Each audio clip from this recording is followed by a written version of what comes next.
Bianca Jagger in red halston on a horse, Cher in a sequined body stocking, Grace Jones in knickers and batwing blouse, Diana Ross in a cloud of Marabou. For the throwback inspo world of Instagram fashion, Studio 54 remains 41 years after its grand opening in spring 1977, the gift that keeps on giving. And, as a new documentary, Studio 54 reveals Ian Schrager and Steve Rubel's club had a dress code that has defined what you wear after dark for 4 decades and counting. Lupita Nyong'o in studio-inspired dress in 2017.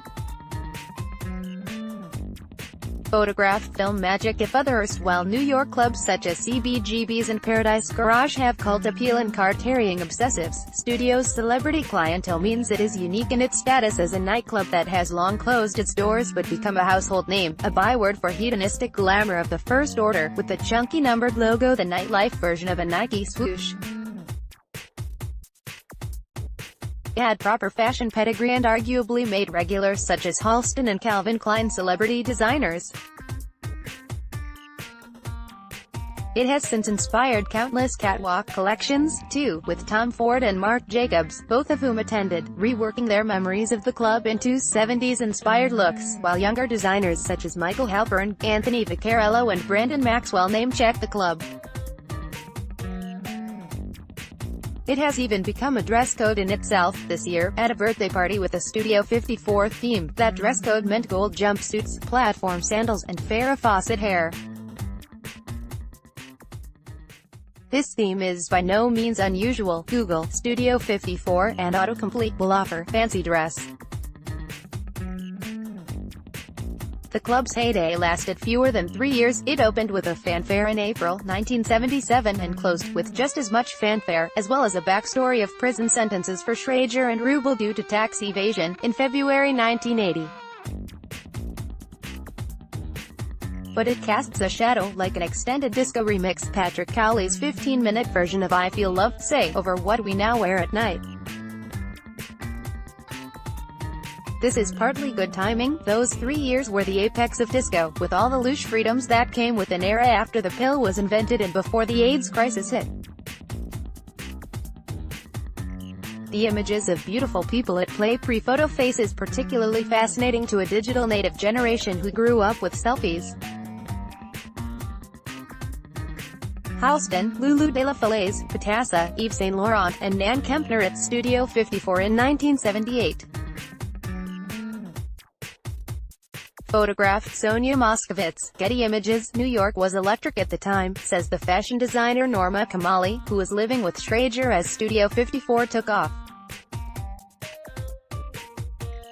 Not because of Studio, but because New York was basically bankrupt and so anyone from anywhere in the US felt safe arriving, especially if you were gay, or you were uncomfortable in your hometown, because you could disappear there. You could also afford to live there, because everyone was afraid of it and was leaving. It was testy and it wasn't safe, but the feminist movement, female freedom, being gay, it all came together and the creative energy was extraordinary. Clothes at Studio were sexy in a kind of languid way, to dance in, yes, but also to lounge around on banquettes, and maybe escape up to the infamous balcony. It is no accident that Diane von Furstenberg, the woman who invented the zipless wrap dress in order for a woman to get dressed without disturbing a sleeping man, was a regular. Kamali also famously dressed many attendees, although, contrary to popular belief, she never attended one of the nights herself. I would go before the parties were set up to see what he was doing, but I don't drink and I never did any drugs and that kind of energy was so not my comfort zone. I'd hear about what happened the next day. A New Year's Eve party at Studio 54 attended by Halston, Bianca Jagger, Jack Haley Jr., Liza Minnelli and Andy Warhol. Photograph, Life Images Collection, Getty. The queue outside Studio is almost as famous as those who went straight through the door. Nile Rodgers even wrote Chic's Le Freak after being rejected by door staff in 1977. What you wore was crucial. It was big hair, lots of flesh, metallics and high heels. While there were no specific rules, footage from the documentary testifies that the gatekeepers, founder Rubel and doorman Mark Bienica, had their whims. Rubel reprimands one hopeful for wearing a hat, and splits up couples, letting a girl in while her boyfriend is not permitted. His crime? Wearing a polyester shirt. Polyester, obviously a popular choice in the synthetic 70s, was banned at studio, as a symbol of the bridge and tunnel Saturday Night Fever end of disco, not the cool, underground, bougie idea that Schreger and Rubel subscribed to. The reasoning for the ban: it melts under the lights. Guy Bergen and Diane von Furstenberg at Studio 54. Photograph wire images. Often is the case with these things, the documentary will have people returning to the source material when it comes to dressing after dark this summer. There is footage here waiting to be devoured by those who were way too young to remember it the first time around. Sure, there are the celebs, Divine in sequins with Elton John, a young Michael Jackson in a pale purple suit, Andy Warhol with Liza Minnelli and Bianca Jagger. But, as in every good nightclub, the vibe came from the mix. Schreger and Rubel were careful to keep celebrities entertained with characters, misfits and outsiders. Marc Jacobs show at 2011 New York Fashion Week.